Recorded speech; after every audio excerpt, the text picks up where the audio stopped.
It's been a couple of days since I've actually managed to get a video on YouTube, and that's because I've been working on a video for a sponsor that took a little longer than I was expecting. So that's kind of thrown out my posting every other day schedule at the moment, but I'm hoping to get back on track with that over the next couple of days.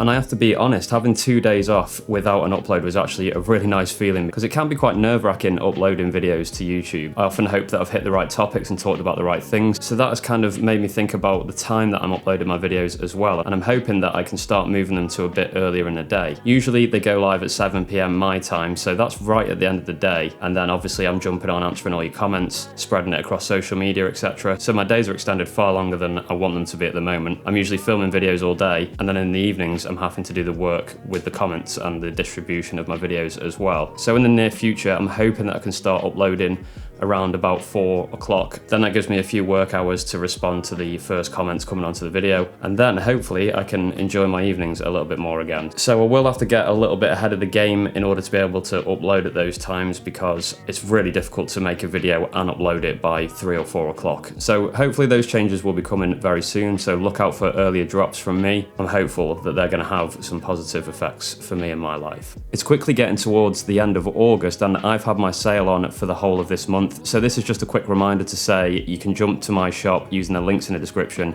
and there's 20% off all my digital products. The sales from the shop really help me to keep doing what I'm doing here, guys. So every sale is greatly appreciated and goes a very long way. Thanks a lot to everyone that's been purchasing packs throughout the month. I really do appreciate it. Okay, so let's get on to the topic of this video. Now, I've got some beats in my machine that I want to show you, and I'm going to kind of talk through the process of taking an idea and making it into a final product. So the idea of this video is to just kind of highlight the process of making a beat, and hopefully it will help you guys to stop giving up too quickly on your beats, because with a little bit of massage and a little bit of work, you can pull results out of an idea that you might not have expected. So I'm going to be on the SP404 today. That's going to be my machine of choice, and I'm going to show you some things that I do to push a beat from an idea towards its final phase, and how that process can really sort of bring the beat together and get it sounding a lot better than the original idea. Okay, so here we are at the SP. I've got this loop which I've put into pattern mode. I've made some things purposely wrong just so you can hear them a little easier. When you're actually making a beat, some of these things are a little bit more subtle, but with a bit of practice, you'll become aware of these a lot more easily. So I'll play this loop.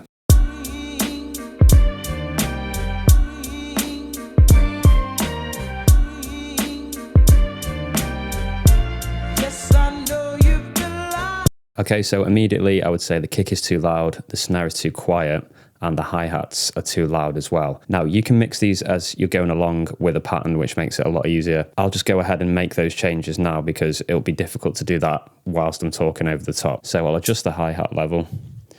These might not be completely right because I'm just guessing right here. That's the snare, and then the kick. That's a bit too loud. So we'll try those. I might do some editing away from the video and then come back to it if it doesn't sound right. Okay, so I've done some editing and this is sounding a lot better already.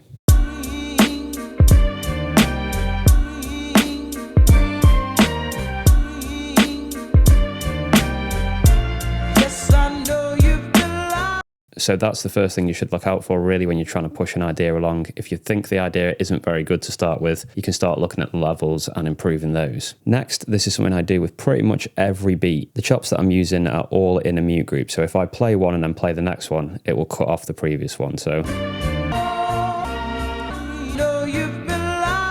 once things are all in a mute group like this on the SP404 Mark II, you can edit parameters across all of these at the same time. So I'm going to go ahead and add a little envelope. So I'm going to hold Shift and pitch and speed. That gives me the envelope window. I'm going to hold copy, and then I'm going to put a little fade at the start. Now let's do 5 if we can. There we go. Now we can come out of there, and now it's really subtle, but it just makes the chop sound a little bit smoother. So if we play that loop back again now.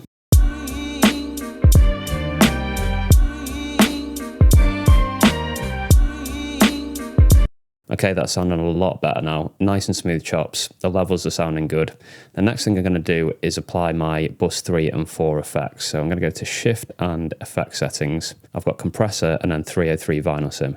And basically what I do is just have 2 compressors on my bus 3 and 4. It really helps to beef things up. Now, one thing I'll note is that once you put compressors on a beat, sometimes you do have to go back and make some more adjustments to the levels. So we'll give that a go. We'll turn those on. So bus 3 and 4 is on now, and we'll try that and see what it sounds like.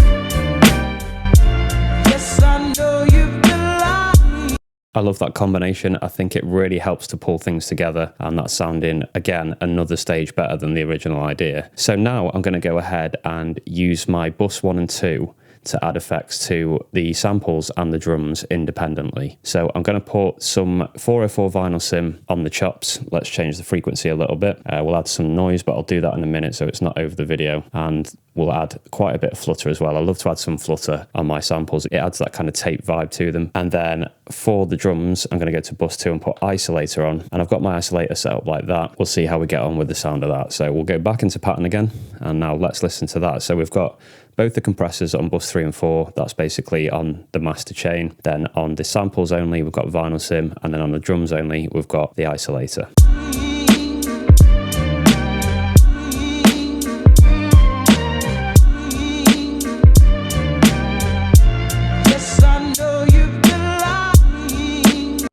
Okay, there's a lot more flavour in that beat now, but that wow flutter is actually too much. And I love wow flutter, but even by my standards, that is too high. So we'll put that at about 60, and we'll try that again.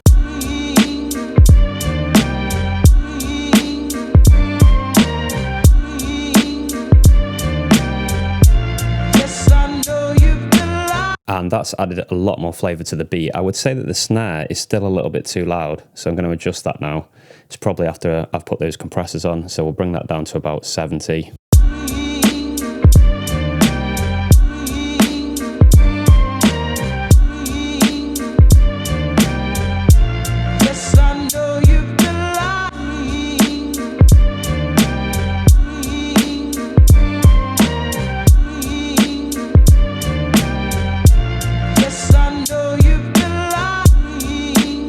And I also think those hi-hats are now a little bit too loud as well.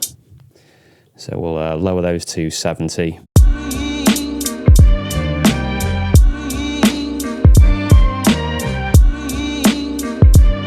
Okay, I actually ended up lowering those to 60, and now I think I'm happy with this overall loop. I've already built some variations for this because this was a beat I was previously working on, so it's all sounding pretty nice now compared to what we had originally.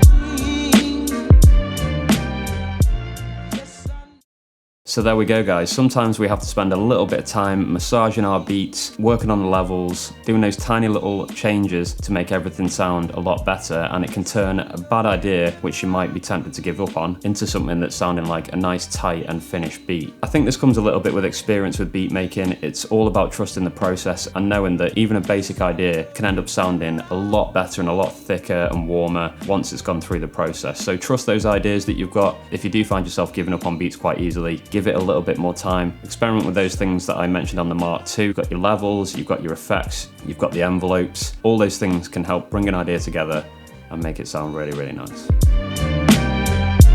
Yes, I know you.